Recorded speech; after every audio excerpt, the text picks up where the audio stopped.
One TV Telugu, నేను మీ ప్రణీత్. అన్నమయ్య జిల్లా Madanapalle sub collector ఆఫీస్లో అయితే ఉన్నాం.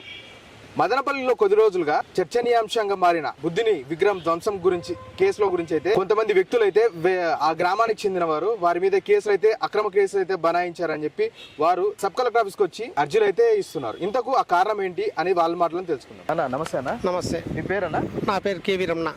ఇప్పుడు మీకు ఇబ్బంది ఏముందన్న? ప్రస్తుతం ఇబ్బంది అంటే మా ఊరు ప్రజల మీద కేసు పెట్టినారు. ఆ విగ్రహం పెట్టి మాకేం నష్టం లేదు, కానీ మాకు తెలియకుండా విగ్రహం పెట్టినారు. పెట్టిన దానివల్ల మా ఆవులు గొర్రెలు గొడ్లు మేపుకుంటా ఉన్నాము. అక్కడ ఎవరిని బాగా బంధించినారు, నిర్బంధం చేసినారు. మాకు వేరే ఆప్షన్ లేదు. ఆవులు మేపుకోవడానికి, గొర్రెలు మేపుకునే గొడ్లు మేపుకునే ఆప్షన్ లేదు. ఎక్కడ మా వాళ్ళు అక్కడ పోకుండా చేసినారు. అందువల్ల మాకు అదే ఇబ్బంది, సమస్య.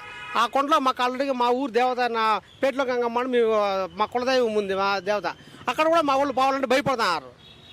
అలా అట్లే చూసుకున్నట్లయితే మీ మీద కేసులు బనాయించి ఎన్ని సంవత్సరాలు? 4 సంవత్సరాలు అవుతుంది. ఏం కేసు పెట్టినారన్నా? అదే బుద్ధ విగ్రహం పగలగొట్టేసినారు ఒకటాడు అంటారు.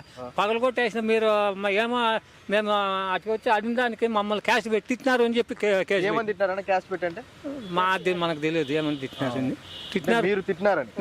మేము తిట్టినాము అని వాళ్ళు కేసు పెట్టినారు. వాళ్ళు క్యాష్ పెట్టి తిట్టినాము అని కేసు పెట్టినారు వాళ్ళు. ఇప్పుడు 4 సంవత్సరాల నుంచి అయితే మీరు సబ్ కలెక్టర్ ఆఫీస్ రాకుండా ఇప్పుడే అర్జీ ఇవ్వడానికి కారణం ఏదన్నా?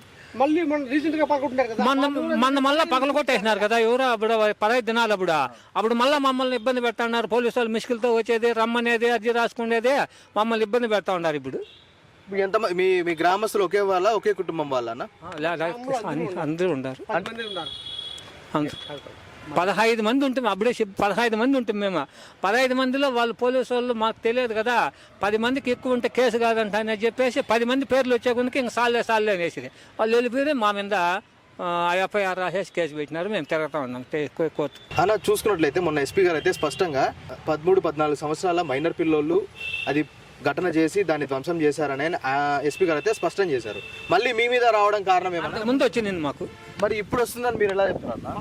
మళ్ళా ఏమన్నా వస్తారేమో అని మేము వచ్చినాం వీటికి. మళ్ళీ మా మీదకి ఏమన్నా వస్తారేమో. మళ్ళీ ఈయన ఏం చెప్తున్నాడు పిటిఎం శివప్రసాద్, ఒకనికి మతిస్థిమితం లేదు, ఒకటి పిల్లోడు అది 60 కేజీలు ఉండదు, పిల్లలు దాన్ని కొట్టగలరా, అది కాదు అని చెప్పి మళ్ళా స్టేట్మెంట్ ఇచ్చినాడు ఆయన. మతిస్థిమితం లేని పిల్లోడు దాన్ని అంత పైకి ఎట్లా పోతాడు, వాడు ఎట్లా కొడతాడు అని చెప్పి స్టేట్మెంట్ ఇచ్చినాడు ఆయన. అంటే మీరు చెప్పిన ప్రకారం అయితే మీకు అక్కడ బుద్ధుని విగ్రహం ఉందని తెలియదు? తెలుసు, కానీ మేము పోయిండ్లు అక్కడ గొడ్లు మేపుకొని పోయినారన్నారు. గొడ్లు మేము పోతాం, గొడ్లు మేపుకునే దానికి కూడా పోతాం. ఆటకేం పని మాకు, అక్కడ పోకుండా అక్కడ పోకండి మాకేం పని అక్కడ. మిమ్మల్ని స్టేషన్లో ఎలా పిలిచారన్నా? కేసు కోసం పిలిచారా లేకపోతే ఏమని పిలిచారు?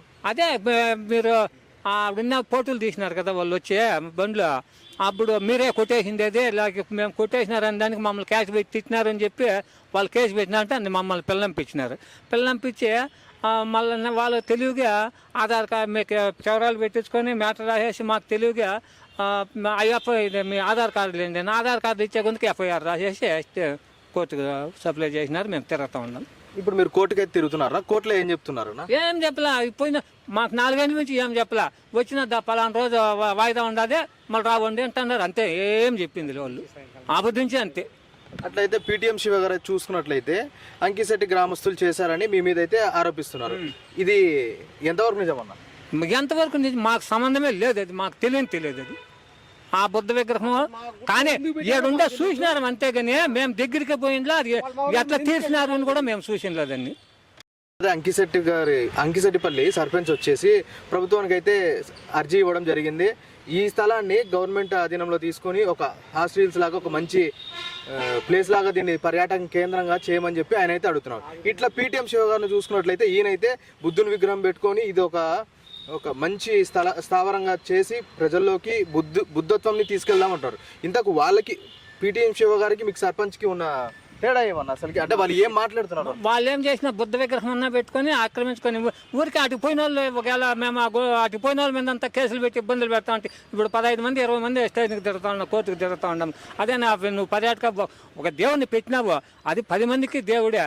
నువ్వు పోయిన వాళ్ళ మీద ఎవరో కొట్టేసినారు చెప్పేసి మా మీద కేసులు పెడితే ఎట్లా మీరు?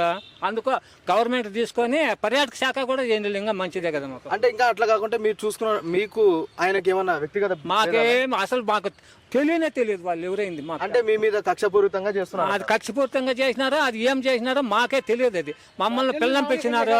ఆవులు గుడ్లు మేపుకోకుండా చేసినారు ఫస్ట్ పాయింట్. మా ఒక ఆవులు గొర్రెలు గుడ్లు మేపుకోకుండా చేసినాడు ఫస్ట్ పాయింట్ అది. దానివల్ల మాకు వచ్చింది ఆదాయం ఏం లేదు, ఆయనకు వచ్చింది ఆయన ఏం చేసుకున్నాడో మాకు తెలియదు. కానీ అదైతే ఇంక 20 ఏళ్ళు కూడా పర్యటన చేయలేడు ఆయన. 20 ఏళ్ళు కూడా చేయలేడు, ఊరికే పెట్టుకోవాలి అంతే. మేము కూడా పోయినాం కదా, పోయినాం. అదే నీకు ఫోన్లు చేస్తే ఏమన్నా మమ్మల్ని మీద ఇట్లా నిష్కారణంగా కేసులు పెట్టి ఇట్లా 4 ఏళ్ళ నుంచి తిప్పిస్తా ఉన్నారు కోర్టుకుంటే అది ఎవరు పెట్టినారో మాకే తెలియదు. నేను విచారించుకొని మీతో మాట్లాడతాను అన్నాడు. మళ్ళీ 4-5 తడవలు ఫోన్ చేస్తే మళ్ళీ ఎత్తలేదు. ఎవరు అన్నారు నా మాట మీతో? ఏమని 4-5 తడవులు మీతో మాట్లాడి శివానే ఆయనే ఫోన్ చేసి మాట్లాడిచ్చినాము. మా షరత్ వచ్చినాడు, మేము అంతా మాట్లాడినాము.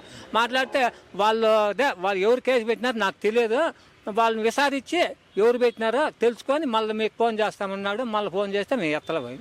మొత్తానికి అర్జీలో ఏం రాశారన్న? ఆఫీస్లో ఏమి ఇవ్వాలనుకున్నారు? ఆ ఊరు 7 ఊర్లు ఆవులు గొర్రెలు గుడ్లు మేపుకుంటున్నాము.